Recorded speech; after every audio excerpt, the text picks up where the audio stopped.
helps that the mic's on. You know, I noticed something. I noticed that if I put news out there, if I break a story, if it's something positive, if it's something that people are hoping, and liking, then Twitter followers just explode. But if I put out bad news, if I am the bearer of bad news, then people just want to bitch and blame it on me. It is Wrestling Reality here on TribLIVE Radio.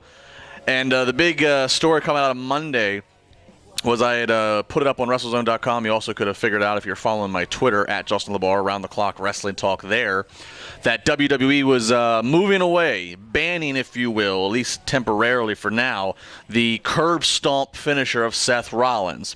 And people did not like this at all. It was bad news. They didn't want to hear it.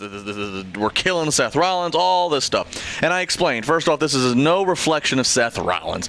This has nothing to do with Rollins' ability to execute the move. This does not mean he's injured some great amount of people. All this is it dates back to about 12 days ago when these lawsuits came out from all these former jabronis, jobbers that WWE once had, guys like Luther Reigns. These guys putting all these class action lawsuits together, talking about head injuries and bringing up the past about Chris Benoit, and they're just they're trying to get money basically out of WWE, money that they couldn't earn because they couldn't draw a damn dime in the ring.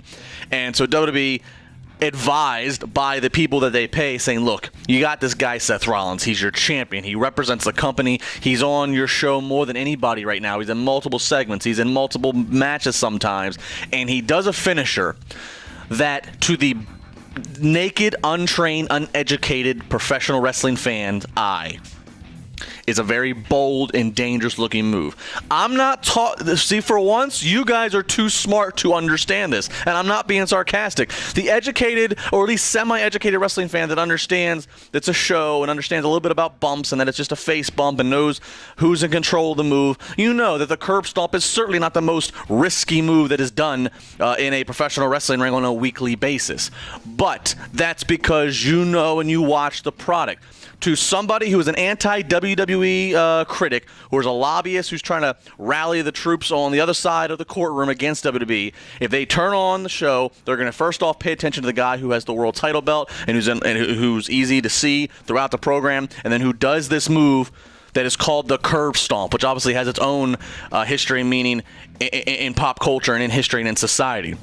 This has nothing to do. I understand the bro kick and the DDT and the tombstone and all these other moves. I get it. I know that they are potentially more dangerous. But we're not talking about fans who know what they're talking about. We're talking about anti-critics. And if legal people are saying to WWE, hey, why don't you stop for a little bit, they're going to stop for a little bit. I'm not saying it's going to be gone forever. It might be one of those things that pops back up on a special dramatic effect occasion later. But for right now, as litigation's going on, stay away from it. And then I get the final point.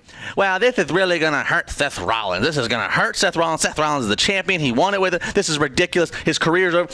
If Seth Rollins is as good as everybody says he is, and I think he is as well, if he's that damn good, he don't need just the curb stomp. If he's that good, his career ain't going to collapse because he couldn't do a professional wrestling finishing move known as the curb stomp. I'm fairly sure the man will figure something else out. I'm not saying that DDT type thing he did last night's the best choice, but point taken, he won't be okay.